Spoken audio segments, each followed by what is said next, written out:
mas nagiging bukas na ang mas maraming negosyo sa Canada sa pagpapatupad ng 4-day work week o 4 na araw na trabaho kada linggo para sa mga manggagawa. Ito ayon sa isang report sa Financial Post na tumingin sa data ng kumpanyang Bright HR sa kanilang pag-aaral ng higit 7,000 mga negosyo. 4 days a week would be great. Have a nice long weekend.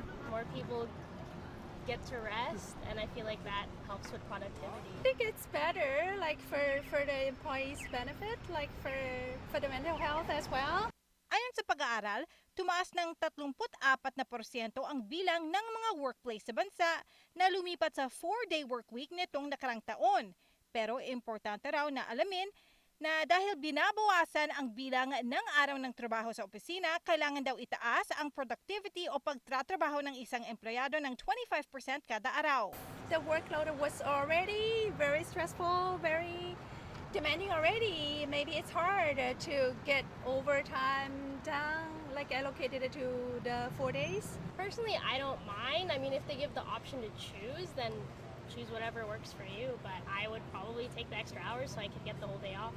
I love my job, so I was able to put a couple of extra hours in and it made my job easier throughout the week, so I wouldn't mind that. Ayon naman sa isang pag-aaral ng York University sa Toronto na ginawa noong Nobyembre 2023, 96% sa higit 3,000 empleyado na na-survey nagsabing mas masaya at mas maganda ang kanilang kalusugan sa pagtrabaho ng 4 na araw lamang kada linggo. Just get whatever chores that need to be done early, and then enjoy the rest of my weekend. Would spend maybe a day at the library.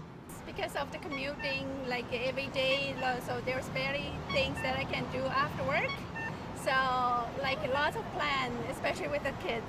Lumabas naman sa 6 na buwang pilot program na tinawag na 4-Day Week Global na bukod sa mas magandang work-life balance na dala ng 4-day work week para sa mga empleyado, tumaas din ng 30 hanggang 40% ang productivity ng mga empleyado sa lugar ng trabaho sa ilalim ng work model na ito.